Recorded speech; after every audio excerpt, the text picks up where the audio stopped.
এটা গণতন্ত্রে হালাল কাজ, এটা কোনো সমস্যা নাই। প্রশ্ন হচ্ছে আপনি এটা সীমানাটা জানবেন কিনা। সীমানাটা হচ্ছে যে আপনি জাতীয় শত্রু যেন কোনোভাবে পুনর্বাসিত না হয়, এটার একটা সীমানা থাকতে হবে। যেমন ধরেন এবি পার্টির পজিশন কি, যে আমি জুলাই সনদ যদি সাইন নাও করি শেষ পর্যন্ত, আমরা ধরেন বাস্তবায়নের পদ্ধতি নিয়ে আমরা একমত হইলাম না, আমরা জুলাই সনদ স্বাক্ষর করলাম না, কিন্তু আমরা নির্বাচনে যাব। অন্তর্বর্তীকালীন জুলাই সনদ স্বাক্ষর না করে আপনি কি নির্বাচন, অন্তর্বর্তীকালীন সরকার যেভাবে নির্বাচন দেবেন এই নির্বাচন যাব, নির্বাচন বয়কট করব না। অনেক দল বলছে না যে পিআরএ না হইলে অথবা গণপরিষদ না হইলে তারা নির্বাচন বয়কট করবে। আমরা মনে করি এবি পার্টির পজিশন হচ্ছে আমরা নির্বাচনে যাব। বিএনপির সাথে যেখানে যেখানে দ্বিমত করা দরকার ন্যাশনাল ইন্টারেস্টের জন্য আমরা দ্বিমত করব, কিন্তু নির্বাচন হচ্ছে বটম লাইন। কারণ আমরা বোধ করছি এস আলম আর শেখ হাসিনা মিলে ইতিমধ্যে পরিকল্পনা করছে, হাজার হাজার কোটি টাকা বিনিয়োগ করছে এই অন্তর্বর্তীকালীন সরকারকে আন্ডারমাইন করা, নির্বাচনটা বানচাল করা, ন্যাশনাল সিকিউরিটি হুমকি তৈরি করা, নিরাপত্তা হুমকি তৈরি করা, কেওয়াস লাগানো, সবকিছু। এমনও সম্ভাবনা হতে পারে, ধর এই ধরনের সিচুয়েশন কি হতে পারে, একটা অ্যাডভাইজার ধরেন আনপপুলার সাম রিজন, কোন একজন অ্যাডভাইজার তাকে অ্যাসাসিন করলো, খুব হাই প্রোফাইল কিলিং করতে পারে। আওয়ামী লীগের ইতিহাস আমরা যারা জানি যে নিজের নেতাকর্মীদেরকে নিজেরা খুন কইরা সেই লাশ নিয়ে মিছিল করে বিএনপিরে বিব্রত করছে, বিপদে ফেলাইছে, এরকম ঘটনা কিন্তু আছে। আপনারা শুধু মজিবুর রহমান এন্ড্রুর বই পড়েন, হারুন ভাইরা লম্বা সময় পলিটিক্স করতেছে। আওয়ামী লীগ একটা ক্রিমিনাল অর্গানাইজেশন, সে যে কি করতে পারবে দেশের বিরুদ্ধে, এদের সবাই ৭১-এর ব্যবসা করছে না। ঢাকা আগরতলা মুজিবনগর বইটা পড়েন, আওয়ামী লীগের এমএলএ সে মহাইমান সাহেব তো পরিষ্কার করে বলে দিয়েছে জহির রায়হানরে কেন মারছে।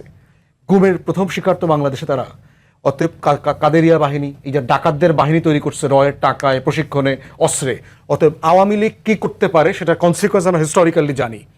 এই জন্য এবি পার্টির পজিশন ভেরি ক্লিয়ার। নির্বাচন, অন্তর্বর্তীকালীন সরকার, professor Yunus, whatever the situation, বিএনপির সাথে আমাদের শতভাগ বিতর্ক হবে, রাজনৈতিক বিতর্ক, দ্বিমত করব, যা যা করা সব বলবো, কিন্তু নির্বাচন অন্তর্বর্তীকালীন সরকার যে ডেটে যে মাসে করবেন আমরা নির্বাচনে যাব। আপনি যে এই ইলমটা পাইলেন, এই ইলমটা বাকি রাজনৈতিক দলগুলো পাইতেছে না। ওয়েল, সেটা অন্য আলোচনা, জাস্ট আপনি ওই আলোচনা একটু যদি আপনি কি মনে হয় আপনার ইন্টারপ্রিটেশনটা কি? আমি এখানে জাস্ট একটু যোগ করি, এখন কিন্তু কোনো পার্টি বলেনি তারা নির্বাচনে যাবে না।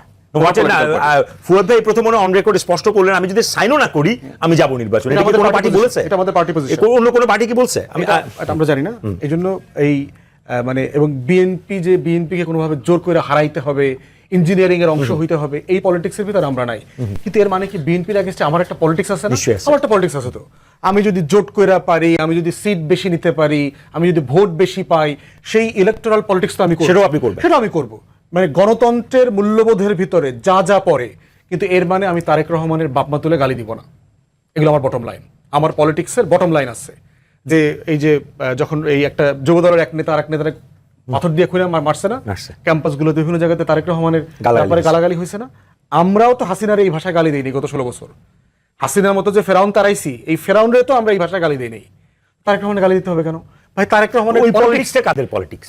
যাদের আপনি অনেক সচেতন। এই গণ অভ্যুত্থানের পলিটিক্স না, বটম লাইন হচ্ছে আমার এগুলো গণ অভ্যুত্থানের পলিটিক্স না। আমি তারেক রহমানের বক্তব্যের সমালোচনা করব, বিএনপির পলিসির সমালোচনা করব, দ্বিমত করব, কিন্তু কাউকে অশালীন ভাষা ব্যবহার করা, এই বটম লাইনগুলো আমরা পলিটিক্সে এক্সারসাইজ করতে চাই। তো সেই জায়গাতে যাদের যে বিষয়ে দ্বিমত আছে, দ্বিমতের আলোচনা করবো। যারা বলছে এটা চাই ওইটা চাই, কোনো সমস্যা নাই, নেগোশিয়েট তো করবে, এটা তো পলিটিক্স। বিএনপি একসময় জামাতকে নিয়ে পলিটিক্স করে নাই, করছে তো। আবার বিএনপি জামাতকে বাদ দিয়ে দিছে, সেই পলিটিক্স তো করছে, সংসারও করছে, তালাকও দিচ্ছে, সবই করছে। আবার তার বিরুদ্ধে আবার আজকে ৭১-এর পরাজিত শক্তি, দোষর সব বলতেছে, ফাইন, বলুক, এগুলোই তো পলিটিক্স। এখন প্রশ্ন হচ্ছে আমরা যেন আমাদের সীমাটা সবাই মাথায় রাখি, দেশের ইন্টারেস্ট যেন কোনোভাবে কম্প্রোমাইজ